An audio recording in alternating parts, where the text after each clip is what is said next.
It was a really interesting contest in Sydney on Saturday afternoon. Pretty good crowd in, and I'm not sure they knew what to expect. They had Fremantle visiting, hadn't won up there for about 3 decades, and they had the Michael Johnson drama to deal with through the week. And yet they were the side that came out rejuvenated and fresh. And I think Roosie got it right there. A lot of his senior guys look very tired. But Fremantle's a good team, Jared. I understand that, Mike. I mean, I know you've been saying that for 10 years, but I think we now agree that they are a good football team. They're an extremely good football team, and I don't think Jared had too many grounds in past years, though, to say they were a good football team. They're playing a different brand of football this year.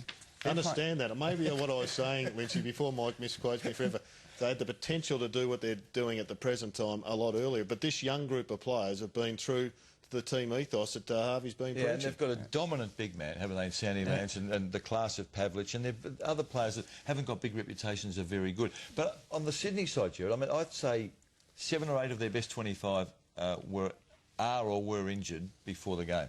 Or are now injured. And it was always going to be a massive task for the likes of Henry Playfair and Mike Pike to go against Aaron Sandilands. Yep. And actually, to be fair, Mike Pike actually didn't do too bad. He competed fairly well, but when you got Mumford and Seaby out of the side, Kennelly goes down in the first 10 minutes or something like that, and Bradshaw, who across the course of the season's been in good touch, goes down with a knee injury as well, which is no good. Jared, I want to ask you, Mike, about an article you wrote on the weekend. It's the first time I've seen you do an article with your son Tony Sheen, and I think it's a most important article because the ramifications, I think, won't be fully known until, I guess, the next bargaining agreement. Now, you're talking about a compensation case launched by a former Fremantle footballer, Andrew Brown, who had, Lynchy, just for you, he was on the Fremantle list for 8 years, played 29 games because of a chronic hamstring problem, and they argued at the grievance tribunal that he had a psychological problem born of his football problem.